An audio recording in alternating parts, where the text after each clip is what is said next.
that way. You have to use your brain, guys. You have to use your brain. If you do like this, the employer will see that you are serious. You applied for the job first of all before you came to the company to inform them that you applied for the job. You would already be in Canada. Go there and tell them. When they see that you are serious. So this advice that I'm going to be giving now, guys, to you, it's going to help you a lot. If you have been having decision making issues, then you should watch this video till the end. This video is going to be about study permit to Canada and visitor visa to Canada. Now, these are two different things, all right? Like I said, if you have been thinking of which one to take, the reason I decided to do this video is because I spoke to 4 different people who booked a one-on-one consultation with me, and I noticed that there is a problem of choice here. Now, what is a study permit? A study permit is a permit that permits you to move into Canada and study for maybe 1 year, maybe 6 months, 1 year, 2 years, 3 years, 4 years, or 5 years, depending if it's a diploma, a postgraduate diploma, a bachelor's degree, a master's degree, or a PhD program, right? Yes. Now, what is a visitor's visa? A visitor's visa is a visa that is given to people, especially visitors, to visit Canada for a maximum of 6 months. But if these visitors choose to stay longer in Canada, then they have to change this visitor's visa to a work permit, an enclosed work permit. What I mean by an enclosed work permit is a work permit that would actually prove that they are worthy of a job. What I mean here is they have the employer who is going to employ the visitor needs to tell the Canadian government that there is no Canadian citizen who is available to take that job position. In this case, the employer is going to be given what is called the Labor Market Impact Assessment, which is the LMIA. I have been talking about this countless time, and I think this is the time to explain further. Now, another person called me a few days back and said she already has a visitor's visa. What do I think? Do you want to go for a study permit or you want to go for a visitor's visa? I would say that it depends on what you want. First, to me, if I have the possibility, right, to choose between the two, I will choose a visitor's visa. Why am I talking like this? Because one, I already have a lot of degrees. Though I don't have a PhD yet, but I have a master's degree. And that master's degree with a bachelor's degree with my working experience can get me any job type that I want. Probably a job in my field, all right? Of course, yes. So I would go in for a visitor's visa. Now, for you who is just planning to move to Canada, who has just high school certificate, who has just a bachelor's degree, you may still decide and go in for the visitor's visa. It just depends on you. If you have a lot of working experience, I would say that you can decide and choose the visitor's visa. Remember, you are now going to be working in case you change your visa from a visitor's visa to a working permit, right? And maybe after 1 year, you apply for your permanent residency and you file in from your citizenship in other years to come. So it depends on individuals. For me, I will choose the visitor's visa. For you, you will now have to decide. Now, let me draw some points here so that you can make a decision from these points.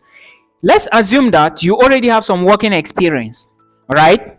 You already know that if you want to go in using the study route or the route, you need a lot of money. First of all, before you even apply for a university in Canada, you need to have at least 10,000 Canadian dollars in your bank account or in your sponsor's bank account.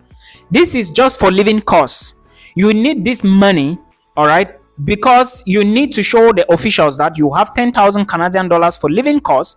Now, when you get admissions in a university, before you will now add your tuition fee, before miscellaneous, before you can apply for your study permit. I hope you are getting me. Now, all this money needs to be in bulk. Before you know, at the end of the day, if your tuition fee is even more expensive, let's assume that your tuition fee is like 15K up Canadian dollars, then you need to be showing at least 27, 28, 29, close to 30,000 Canadian dollars in your bank account. Yes, because you need to consider all of this together with miscellaneous and flights, and make sure you have more than, so that the visa official or the official assessing your documents should know that you are equally to the task. You are equal to the task. All right. So if you move to Canada, you will not suffer. You will not depend on people. So you need to prove that to them. But let's take, for example, in a case when you have maybe $4,000, $5,000, $6,000, $7,000, $8,000, $9,000, $10,000, $11,000 maximum in your bank account, then you don't have anybody to censor you. You don't have anybody to lean on. You just have your other things you are doing, but you are not able to get more money like this. You cannot be going in for a study visa or a study permit in Canada, because this money is not enough. Even if you are applying for a school that a tuition fee is $10,000, this money will still not be enough. Therefore, the only option, if you have the necessary requirements, all right, like I explained in other videos about the visitor's visa, the only option you have now is to go in for the visitor's visa. Again, depending on you, do you want to go in there and try to see if you can change your visitor's visa to a work permit? It now depends on you. But financial wise, you cannot choose the study visa, because no embassy will give you the visa, because your money is not enough. Now, let's assume that you already have the visitor's visa, or if you have the visitor's visa and you are thinking if you should move to Canada or you should be searching for jobs, because remember, you need an employer that will give you LMIA. All right, this employer, let me say, it depends if you have an open work permit or a closed work permit. Open work permit is the one that you can easily leave the job. Not like easily leave the job, you can leave after maybe 1 year. But a closed work permit is they have a particular period you have to work with them, maybe 2 years before you leave the company, right? Now, if you have your visitor's visa already, this is my advice. Remember, the visitor's visa is also called maybe a tourist visa or something. When you were applying for the visa, you said you don't have anybody in Canada, right? Yes. You don't have any relative, you don't have an invitation letter. It's possible like that. You have to explain on your letter of explanation. I explained in other videos. You can check them and watch. Now, when you have your visitor's visa, is it advisable for you to remain in the home country where you got your visa from, and you start looking for jobs online? You start applying and telling the employer that you already have a visa. You wait first, you get a job before you move to Canada. No, I don't support this. You know why? This is something I told someone today who we were speaking on a one-on-one call. I told her that no, that idea is very bad. Someone was actually speaking to me a few weeks back on this same issue. She has a visitor's visa, but it's like she's applying for jobs to see if which company will take her before she will move in. I told her, dear friend, look, you already have a visitor's visa, right? All you now need, she was equally complaining of accommodation. Of course, you have to pay your accommodation. You have a maximum of 6 months to live in Canada, to be in the territory of Canada, before you can change. If the 6 months elapses and you don't have a job, you now have to exit Canada before you can move in again. But will you go to Canada and go and be sleeping? How can you go to Canada, then at the end of the day you return back and say you didn't have a job? No. You have been watching this channel for long. This is a channel for broke people, and all broke people are powerful people. Now, this is my advice for you. If you have a visitor's visa and you are applying for jobs, my very first advice for you is to look for money for your accommodation. You move into Canada, then you start applying for jobs with the speed of light. This is what you are going to do. Remember, the job you are applying for needs to give you LMIA. When you apply for one job, when you go in there, look for a cheap accommodation, $500 or less. All right, pay for 6 months or pay for 5 months. Then you put your head, you settle down, you take some rest, then you open your laptop, you start applying for jobs. When you apply for one job, apply for 2 jobs. Let's assume that you are in Ontario. You apply for the first job, you apply for the second job. Before you move into Canada, make sure you have photocopies of your working experience, photocopies of your visitor's visa, photocopy of your educational credentials. When you apply for the first job, apply for the second job, all in Ontario. Remember, these jobs are LMIA specific. When immediately you apply for the jobs, enter a taxi or book a vehicle, you go to those companies, Tell them that I saw this job, I applied for the job, and I am coming here to inform you that I already applied for the job because I have a visitor's visa and I need this job so badly. Ask for the HR and explain to them, or anyone that works in that company, explain to them and tell them that this is my credential. I have applied already. All right. You show them the proof that you have applied already and give them your credentials.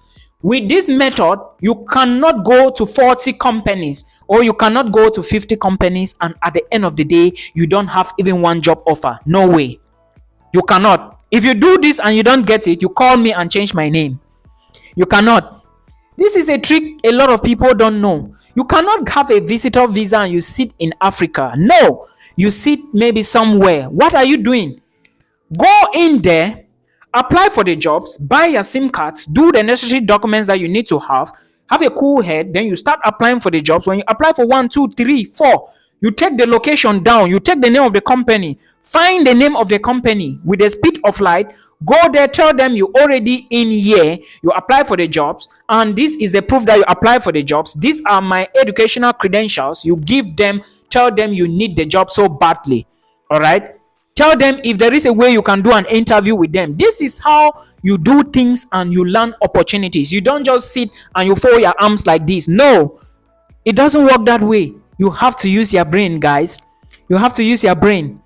If you do like this, the employer will see that you are serious. You applied for the job, first of all, before you came to the company to inform them that you applied for the job. You would already be in Canada. Go there and tell them. When they see that you are serious, they will call you. Maybe before you are even there explaining that you applied for the job, they may even go and check if you are saying the truth. Before you know, you are working. Before you know, they change your visa for you.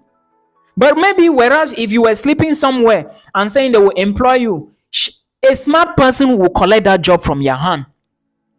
Yes. So your target should be, you are trying to get the visitor's visa to move to Canada, not to collect the visitor visa and be sleeping. No. Don't you need a job? Anyways, I just said, let me share my thoughts about this. This is something I told 2 people now, and they said, Milton, you are so intelligent. I didn't think about it this way. All you need to do, yes, all of them were complaining that accommodation, of course. When you are applying for the visitor's visa, the first thing at the back of your mind should be, if I'm given the visa, the hotel booking that you book to prove that when you move in there, you are going to be staying in the hotel. You wanted to pay the hotel with what? Is it not money? It's money. So go in there. All right. If you succeed and you have your visa, go in there, look for your accommodation immediately. Pay for maybe 3, 4, 5 months while you do the search. Before that 5 months, you will not, come on, you will not have a job. If you follow this trick, you can never lack a job. If I'm the employer and you come to me like that, I will know you are serious. I will give you the job. Yes. I will know you are serious. I will give you the job. You understand? So this is the technique a lot of people don't know. And these are, before you know, smart people will collect jobs from your hand. Yes, I'm that type of person. I have learned a lot. So I don't waste a lot of time. There is no time to waste. All right. I just wanted to share my thoughts with you so you understand how these things work. All right. Till we meet again in another one and we keep sharing the knowledge to the next generation. Till we meet again. Bye bye.